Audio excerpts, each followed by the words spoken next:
Hey guys, it's Miss Reed from Mechanicsville. We're going to talk about staying home. I know that it might be really hard that you have to stay home a lot these days and you can't go to school or go all the other places you really love to go. So today we're going to read a story called Shubert and Sophie Stay Home. You might recognize these guys from some of the conscious discipline books we all have in our classrooms. Let's read and see what Shubert and Sophie are doing while they stay home. Shubert and Sophie Stay Home by Dr. Becky Bailey and Vicki Helper and Julie Ruff. Things in Bug Valley have been different lately. Shubert and Sophie have been home for many days. They don't look very happy to be home. You might be feeling kind of grouchy about it too. There's a new virus that makes lots of people sick. Staying home helps keep families safe and healthy, and it helps keeps the virus from spreading. People all over the world are staying home.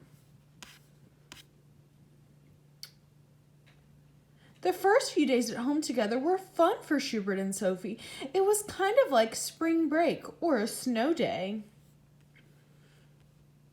They played board games, they played outside, they took family walks, and they even worked a giant jigsaw puzzle together. It sounds like to begin with they were having a lot of fun at their house. One morning, after about a week of staying home, Shubert woke up grumpy. He grumbled about doing his schoolwork. He grumbled about being home and missing his soccer game. He grumbled about everything. Sophie woke up grumpy that very same day. She cried, "I miss my school family. I miss my friends. I am angry my field trip to the zoo was canceled." Have you been feeling any of those feelings? Has being home made you feel angry or sad? Yeah, it's made me feel sad that I don't get to see my school family every day. The grumpiest feeling turned into grumpy actions. Sophie grabbed Schubert's pencil as he did his schoolwork. Shubert yelled, "Stop! Mom, Sophie keeps bothering me!" Look at Schubert's face. How can we tell that he's angry?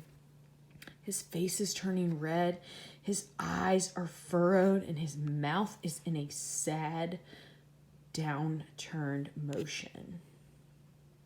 Mom was feeling grumpy too that day. She snapped at Shubert and Sophie. "Can't you two just stop fighting?" Dad growled loudly. "Enough!" Their dad looks really angry and frustrated that they're not being kind to one another.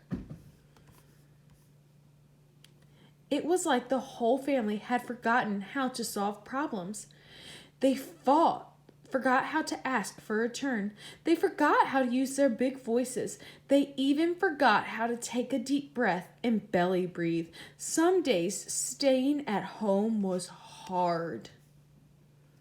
Mom and Dad heard the frustration in their own voices and felt the knots in their stomach.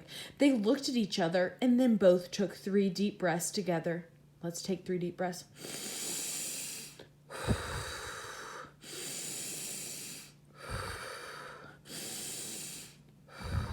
Finally, Dad said, "It's hard to have so many changes. It seems like we're all feeling big feelings, like sad and frustrated." Mom said, "Shubert, you wanted to go to your soccer game and practice with your friends." Shubert nodded. Mom continued, "Sophie, you wanted to go to the zoo with your class and play with your friends." Sophie nodded. Mom continued, "We all can handle staying home. It's hard, but we can handle it. Breathe with me." The whole family took 3 deep breaths together. Their shoulders relaxed, their eyes softened, and the knot in their stomachs faded away. That evening at dinner, Shubert said, "One of our assignments for Miss Bookbinder is to write down one thing we're grateful for each day. Even after my grumpy day, I wrote that I am grateful for my family." Sophie had an idea. Let's all share gratefulness, she said. So they took turns sharing their gratitude. It felt so wonderful that they decided to start sharing gratefulness as a regular part of their dinner time routine. The end. So even though all of the people in their family were feeling frustrated and sad about staying home, they figured out how they could work through it. They practiced taking their deep breaths and figuring out what they were grateful for. Grateful means something that they are thankful for and happy to be having. So let's practice taking 3 deep breaths and figuring out something we're grateful for. Are you ready? We're going to breathe in through our nose and out through our mouth.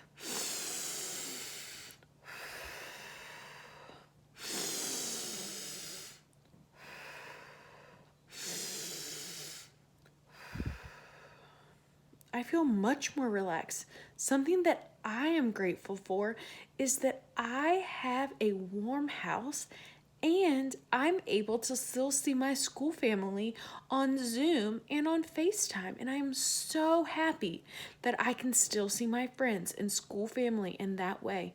I would love for you guys to practice taking some deep breaths with your family and tell them something you're grateful for. Enjoy!